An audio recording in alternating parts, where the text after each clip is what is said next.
Hello दोस्तों, स्वागत है आप सभी का आरबी स्टडी पॉइंट पर। हम जो दोस्तों कर रहे हैं चैप्टर नंबर 4 द्विघात समीकरण, जिसके अंदर आज हम जो डिस्कस करने वाले हैं भाई प्रश्नावली 4.2 गुणनखंड विधि से कैसे जो है द्विघात समीकरणों के जो मूल ज्ञात किए जा सकते हैं वो आज हम जो है सीखेंगे।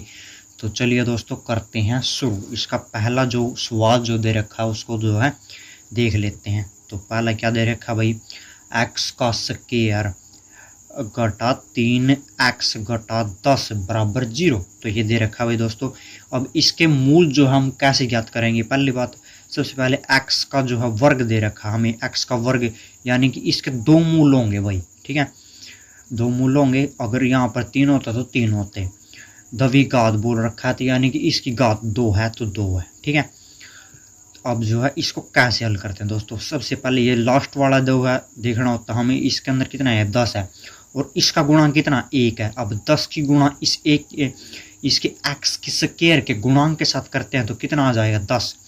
तो 10। अब हम जो है 10 के ऐसे जो हमें टुकड़े करने हैं जिससे जो है जिसके जिन दो की संख्याओं की गुणा करने पर हमें जो घटा का 3 मिल जाए, सॉरी जो है गुणा करने पर हमें जो है 10 मिल जाए और जोड़ और घटा करने पर हमें जो है 3 मिल जाए। तो दोस्तों ऐसे जो है क्या होंगे वो देख लीजिए। ये 10 हो गया। अब 10 के जो है टुकड़े हम जो करते हैं तो 2 5 दूना 10, 5 एकम 5, तो 2 5 दूना कितना हो जाएगा, 10। अब ये मिल गए हमें, दो संख्याएं मिल गई। अब जो है देखिए दोस्तों, अब घटा का 5x और जमा का 2x। अब 5 में से तो हम 2 को घटाते हैं, हमारे पास कितना बच जाता है, घटा का 3x और घटा का 10 बराबर 0। अब जो है 5 दूनी कितना हो गया, 10। अब जो इन दोनों गुणा करेंगे तो 10 मिल जाएगा। अगर 5 में से 2 जाते हैं तो हमें जो घटा का 3 मिल जाएगा। अब देखिए दोस्तों, अब आगे क्या करना होता है, अगला स्टेप क्या है। अब देखिए, अब इसके अंदर भी x है और इसमें भी x है, तो x को हम जो बाहर जो है ले लेते हैं, कॉमन आ जाएगा हमारे पास x और एक x अंदर बच गया 5। अब जो है इसमें देख लीजिए दोस्तों क्या जो कॉमन है हमारे पास, x तो नहीं है, तो 5 दूना 10 बराबर में क्या चल रहा है, 0। अब जो हमें कैसे पता चलेगा कि जो हमारा सवाल है वो ठीक चल रहा है, जो ये वाली जो संख्या है और जो ये वाली संख्या वो जो है सेम आनी चाहिए और हमारी सेम है, तो यहाँ इसका मतलब है कि जो हमारा जो सवाल है वो ठीक चल रहा है। तो एक बार तो हम इसको लिख लेते हैं, x घटा 5 और x जमा 2, इसको लिख लेते हैं और बराबर में क्या चल रहा है, 0।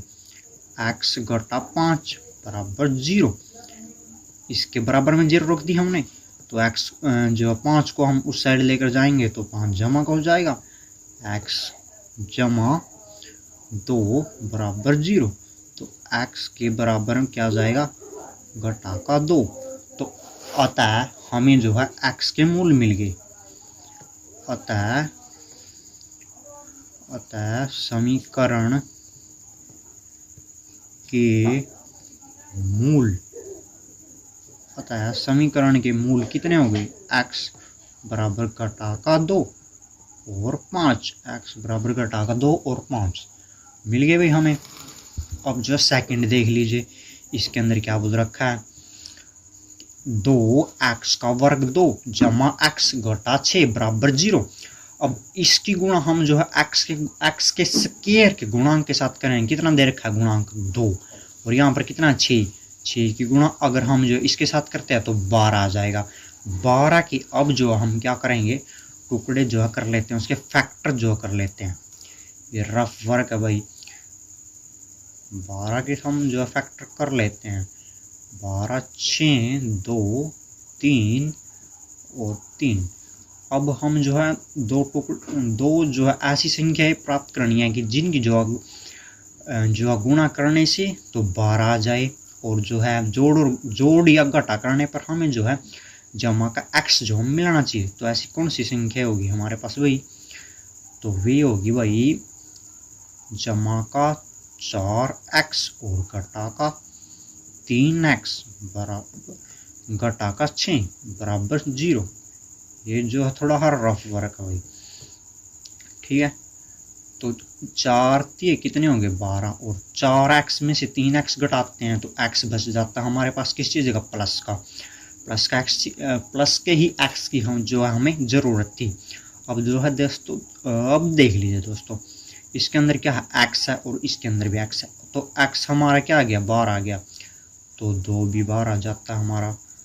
कितना रह गया अंदर, x जमा 2 बच जाता है। अब जो है 3 कॉमन आ गया इसके अंदर से, x और जो है जमा का 2 बराबर 0। अब ये वाला हिस्सा और ये वाला हिस्सा बराबर चल रहे हैं, तो इसका मतलब है कि हमारा जो सवाल है वो ठीक चल रहा है।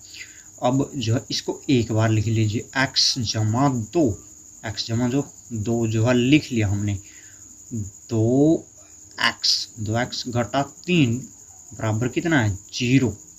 अब x जमा 2 इसको हम जो है 0 के बराबर रख देते हैं, तो x की वैल्यू क्या मिल गई हमें, घटा का 2, और जो है 2x घटा 3 बराबर 0, बराबर 0, 2x। अब जो है इसको उस साइड लेके जाएंगे तो जमा का 3 हो जाएगा, ये x है 3 और ये इसके बटे में आ जाएगा भाई। अब आगे देख लीजिए दोस्तों, x बराबर घटा का 2 और 3 बटा 2, तो अतः समीकरण के मूल, अतः समीकरण के मूल मिल गए हमें, x की 2 वैल्यू जो हमें मिल गई। तो दोस्तों इसी तरीके जो है हमें सोल्व करने हैं, ये इसके जो बाकी बचे हुए हैं वो भी मैं आप लोगों को करा देता हूँ। तो देखिए दोस्तों, वो भी हम जो है कर लेते हैं। ये इसका तीसरा पार्ट है भाई, इसके अंदर क्या बोला गया है, वर्गमूल 2 x का वर्ग 2 जमा 7x जमा 5 वर्गमूल 2। अब जो है पहला जो स्टेप, पहला जो चरण है वो है क्या, हमें जो है करना क्या है इसके अंदर, वो देख लीजिए आप। इसकी गुणा हमें जो है इस x के स्क्वायर के गुणांक के साथ करनी है, तो वर्गमूल 2 की गुणा वर्गमूल 2 के साथ करेंगे तो वो 2 तो कितना मिल जाएगा हमें, 2, और 5 की गुणा 2 के साथ करते हैं तो कितना मिल जाएगा हमें, 10 मिल जाएगा।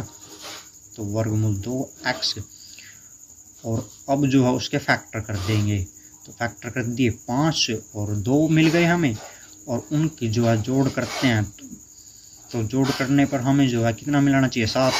तो 5x जमा जो है 2x और जमा 5 वर्गमूल 2 बराबर 0, और उनकी गुणा करने पर 5 गुना कितना आ रहा है यहाँ पर, 10। तो अब देख लीजिए दोस्तों, इसके अंदर से हमें जो है कॉमन कहाँ से निकालना पड़ेगा, वर्गमूल 2x और जो है 2x, ठीक है, और ये यहाँ पर 5x और जमा में 5 वर्गमूल 2 बराबर 0। अब जो है वर्गमूल 2 कॉमन आ गया यहाँ पर, और x भी कॉमन आ गया हमारे पास, तो वर्गमूल 2 और 1x अंदर बच गया हमारे पास।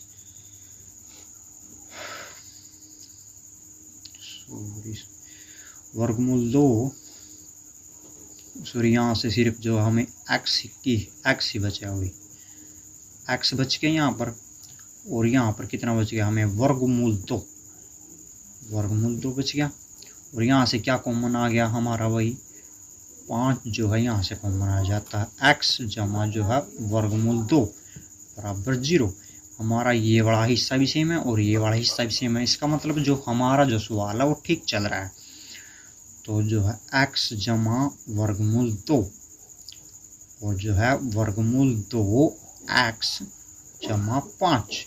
एक बार ये वाला हिस्सा जो है ले लेते हैं हम, एक तो ये उठा लिया इन दोनों में से, एक ले लिया हमने, और एक जो है वर्गमूल 2x जमा 5 ले लेते हैं हम, जो है x जमा वर्गमूल 2 बराबर 0, 0 के बराबर रख दिया तो कितनी आएगी हमारी x की वैल्यू, घटा का वर्गमूल 2 और जो है वर्गमूल 2x जमा 5, कितनी आ गई वैल्यू। इसको भी हम जो 0 के बराबर जो है रख देते हैं और जो है 5 उस साइड जाएगा तो घटा का हो जाएगा और x की वैल्यू जो है कितनी मिल गई, घटा का 5 बटे में वर्गमूल 2 मिल गई भाई। अब देख लीजिए दोस्तों जो है हमारा ये चौथे वाला जो पार्ट है, तो x की स्क्वायर घटा x जमा 1/8 बराबर 0। इसको भी जो हम जो है कर लेते हैं दोस्तों। क्या दे रखा भाई, चौथा जो पार्ट है इसका, तो x का घटा x जमा 1/8 बराबर 0।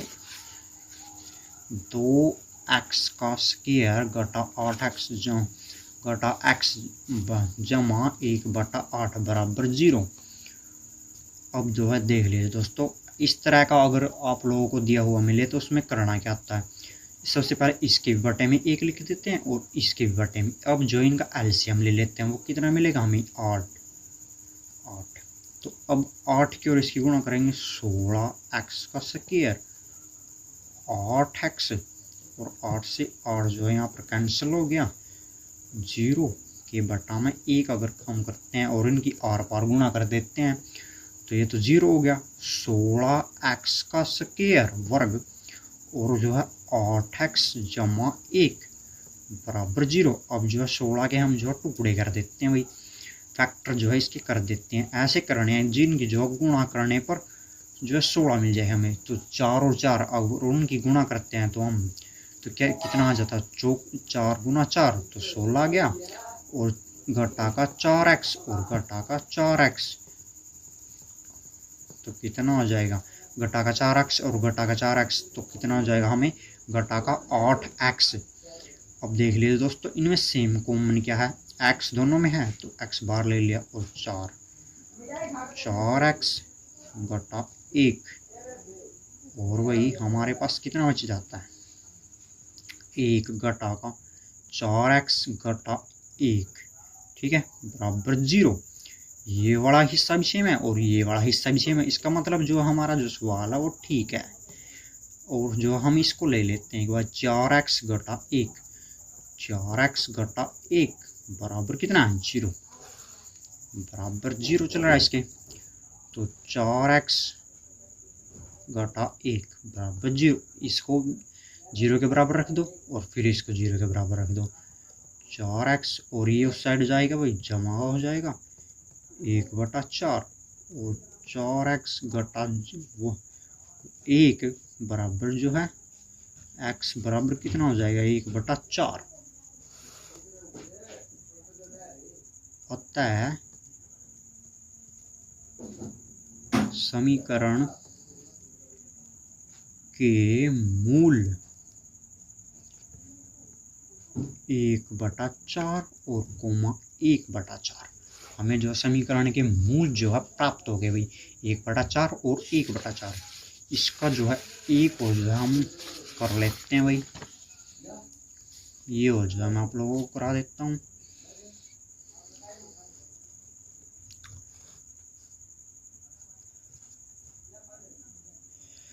ऐसी दो संख्याएं ज्ञात कीजिए जिनका योग 2700 और गुणनफल 182 हो, जिनका योग जो है 2700 हो और जिनका जो है गुणनफल 182 हो। तो माना इस तरह के जो है सवालों में करते क्या है, माना पहली संख्या कितनी होगी x और दूसरी संख्या कितनी होगी, हमारे पास दो संख्याएं हैं उनका योग कितना है 27, और पहली संख्या हमने मान ली वही x है और दूसरी क्या होगी तो 27 घटा x होगी, 27 घटा x होगी, ठीक है भाई। अब देखिए दोस्तों बोल रहा क्या गया, अब उनका और गुणनफल 182 है। अब जो है उनकी गुणा कर देते हैं, 27x और घटा कितना दे रखा है 182, तो 27x और घटा x का स्क्वायर बराबर 182। अब इस सारे को हम जो है उस साइड लेके जाएंगे तो इसके जो है निशान जो है चेंज हो जाएंगे, बदल जाएंगे। बराबर जो है सॉरी ये जो है अपना इसी साइड है 182 बराबर 0। अब जो है इसको गुणनखंड विधि से जो है हल करेंगे, गुणनखंड विधि। अब इसकी गुणा हम इसके गुणांक के साथ करेंगे। इसका गुणांक कितना है हमारे पास 1, 182 गुणा 1 के साथ करेंगे 182। अब जो है 182 के हम जो है टुकड़े करेंगे, फैक्टर करेंगे। अब हमें जो है दो ऐसी संख्या चाहिए जिनकी जो है गुणा करने पर 182 आ जाए और जोड़ या घटा करने पर हमें जो है 27 प्राप्त हो। तो दो ऐसी संख्या कौन कौन सी है भाई, 13x और 14x। इनका जो जोड़ अगर हम करते हैं तो 27 मिलता है। अगर हम जो है इनकी गुणा जो है करते हैं तो हमें जमा का 182 मिलेगा। ठीक है दोस्तों, अब देख लीजिए दोस्तों इनमें सेम क्या है, दोनों में सेम क्या है, x है और x घटा में 13 और ये यहाँ पर देख लीजिए दोस्तों x और घटा जो है 13 बराबर 0। हमारा ये वाला हिस्सा भी सेम आ रहा है, ये वाला हिस्सा भी सेम आ रहा है। इसका मतलब हमारा जो सवाल है वो ठीक चल रहा है। एक x घटा में 14 लिख लिया और एक बार इनमें से लिख लिया हमने जो है बराबर कितना है 0। तो वही x घटा में 14 बराबर किसके आगे 0, x के बराबर में कितना आ गया 14, x घटा 13 और x के बराबर में कितना आ गया 13। अतः दो संख्याएं कौन कौन सी होगी भाई, 13 और 14, 13 और 14। तो दोस्तों हमने जो आज सीखा कि कैसे जो है द्विघाती जो समीकरणों को हम जो है गुणनखंड विधि से जो है हल जो है कर सकते हैं। अगर वीडियो अच्छी लगी हो आपको तो प्लीज़ लाइक कीजिए, अपने दोस्तों के पास से जो है शेयर कीजिए। अगर चैनल पर नए हैं तो प्लीज़ सब्सक्राइब जो है कर लीजिए। और जो है इससे अगली जो है वीडियो में हम जो है प्रश्नावली 4.2 के जो है जो बचे हुए जो सवाल है उनको जो है कवर करवाएंगे। Thanks for watching. आरबी और कक्षा 10वीं गणित सीखने के लिए बने रहिए हमारे साथ। Thanks for watching RB.